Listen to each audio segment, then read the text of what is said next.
kuongea kama wafuasi.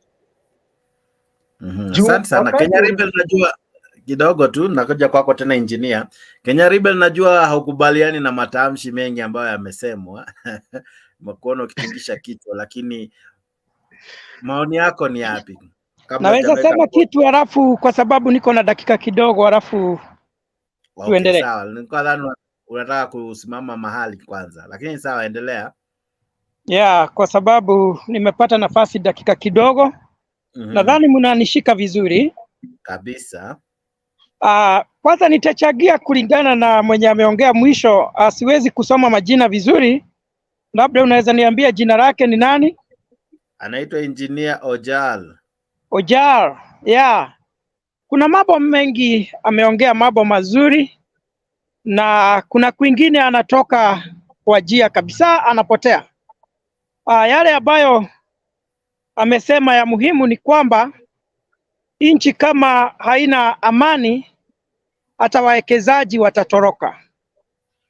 Na niseme ya kwamba kama ni heshima katika nchi, inastahili hata ikianza kwa viongozi, nasi pia kama watu wa Kenya pia ni lazima tuheshimu viongozi. Na nimkosoe kwa sababu hata kama anasema rais anaongea vibaya, yeye pia anakosea zaidi kwa kutusi viongozi. Maana hao viongozi pia wako na wafuasi wao, wako na watu wanaowaenzi, na hakuna mtu anaweza fikia kiwango cha Murkomen akiwa Bogorara. Hakuna mtu anaweza fikia kiwango cha kuitwa deputy president wa nchi, the second in command, akiwa Bogorara. Kwa hivyo nikisikia mtu ambaye anakuja kwa runinga na kutusi viongozi wa nchi namna hiyo, kwangu mimi sio heshima, sio hekima pia. Kwa hivyo ukikosoa wengine unajikosoa pia, na unaangalia lugha ambayo unatumia, kwa sababu pia we should lead by example. When we say something, we should show that we are able to do it ourselves. Having said that, I have seen so many people criticizing the deputy president, and I don't know why. And as I said, kabla mimi nifikiria huyu mtu ni mjinga na hajui chenye anasema ama anafanya, ningejiuliza mimi niko wapi? Kama mimi sio Bogorara, si mimi ndiye labda ningekuwa rais basi? Kama mimi sio Bogorara, si mimi ndiye ningekuwa minister? So don't just see people and you don't know them, you don't know their story, you don't know even why they are where they are. They are there because they are wise people, they are clever, and they have used their wisdom and their knowledge to be where they are. You are where you are because that is where your brain has put you. So don't just see other people and you belittle them. It is always good to respect our leaders, all of them, knowing that to be voted or to work yourself, to acquire the level they are in, it takes hard work, it takes a lot of strategies and calculations. So all of us as the people of our country, we should always respect our leaders. And the other thing I would like to say is that I have realized that Kenya, we have become a complaining nation, especially the citizens of Kenya. They complain over everything. They don't even know that there is a law of the government and the law of the people. It is not the work of the government to feed the people. The work of the government is to build infrastructures that will help people to do business, that will help people to travel from point A to point B. The work of the government is to ensure there is things like electricity and water to the people.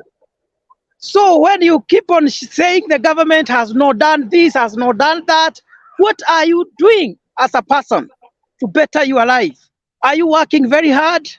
When other people are in the farms, there are other people on the streets demonstrating. Is that wisdom? Are we giving the government conducive environment to offer services to us?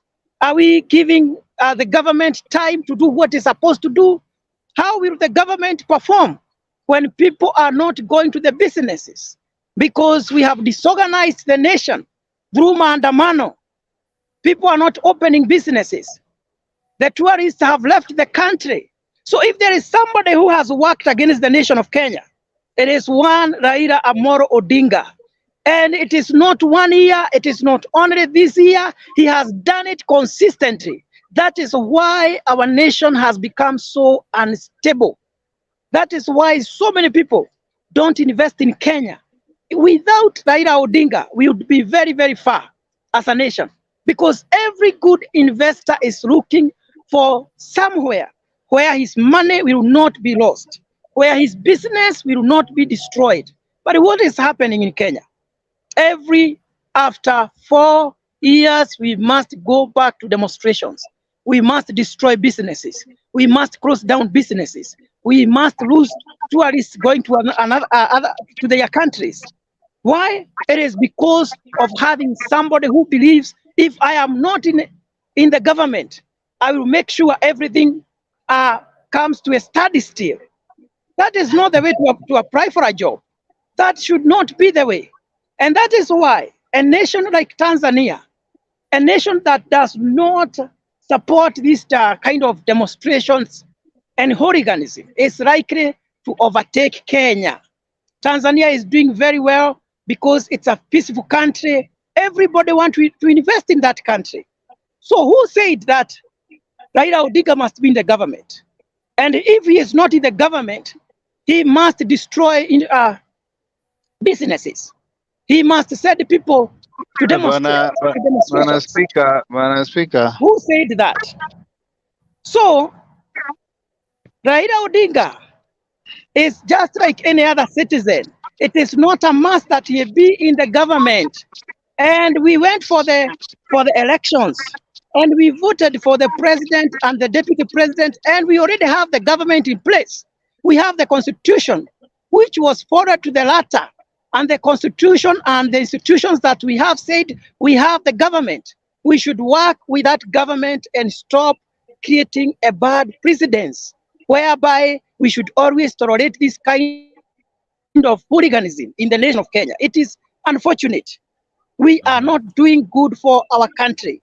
I feel so bad when every time we have to destroy businesses, every time we have to close down businesses, every time people must die in the name of one person has not become what he wants to become. It is wrong. It is unfortunate. He is not special than those people who are dying. He is not special than anybody else. His businesses are not special. The businesses of the people, yeah, I have to talk about it. His businesses are not special. The goats and the cows are not special than the other businesses. So please, my friend, so when you tell us about what the government is not doing, also tell us what Raila is doing to destroy the country. Not only this year, it has been like that time in, time out.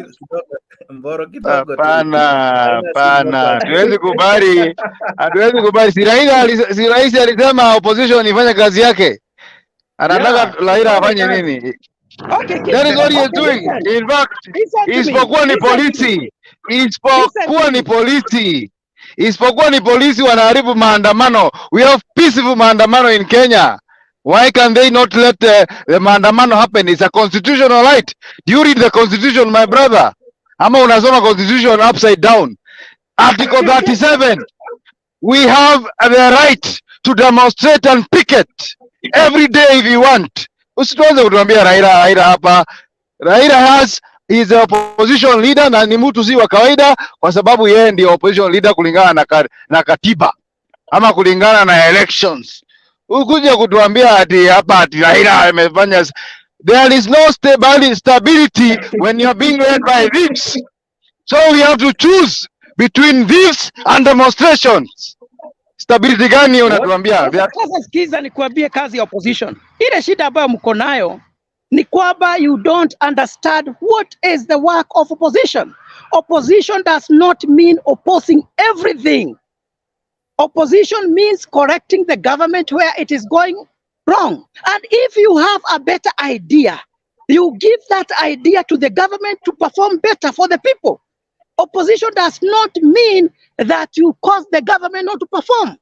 So it means you people, you don't understand what is opposition.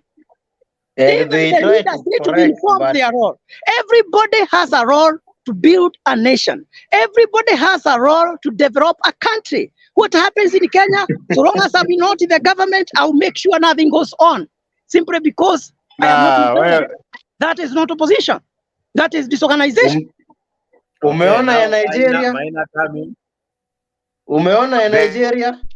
The government is not giving the opposition time to demonstrate. Tunataka kuja to town in peace. Tupatiane petition. And that is why we are saying petitions are constitutional. We just want to ask the president, why is Shakahola happening and he is the president? We want to ask the president, why is unga ambayo amepromise haiko kwa kiosk? Kwa nini jogoo haishuki na pembe? Na hii hadithi nyingi, na kwa nini hatuna free internet? Those are things we ask bwana. Unakuja kutuambia Raila anafanya nini? Wacha Raila afanye kazi ya opposition na msilete polisi wapige watu. Hiyo ndio wanafanya watu wana investors wanatoroka. Si Raila wana shida, ni nchi ya ni serikali. Mkienda kuharibu mali ya umma mtatandikwa, kwa sababu hiyo ndio kazi ya polisi. Hakuna, kwani leo mahali watu wanaharibu mali, mkiharibu mali mtandikwe, kwa sababu kazi ya polisi. Sikiza, kazi ya polisi ni kuhakikisha ya kwamba kuna usalama, not only for you demonstrators but also for other people who are not demonstrating. So if you try to Mr. Speaker, just a minute. Kwa nini leo hakukuwa na kuiba vitu? Why was there no demonstration? Kutoka airport mpaka Kibera, wewe umeona mtu ameibiwa? Si ni ujinga ya kutuma mapolisi. Mnatuma mapolisi wapige watu wanadimana kwa amani. We have to because that is a constitutional right of everybody. In fact, hata states wanafanyanga maandamano daily. Si tunataka tupatiwe route yetu, tunapita Uhuru Highway, tunaingia Haile Selassie, tunaingia kwa president, tunaenda nyumbani. Next day. Mnapora biashara za watu. Nani amepora leo? Nani amepora leo? Kuna mtu amelia leo. Nani amepora leo? Si ni polisi. Tutapora wakianza kutupiga. Wacha.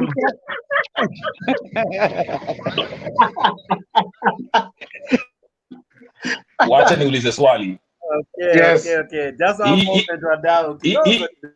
Turudi kwa topic. Jex.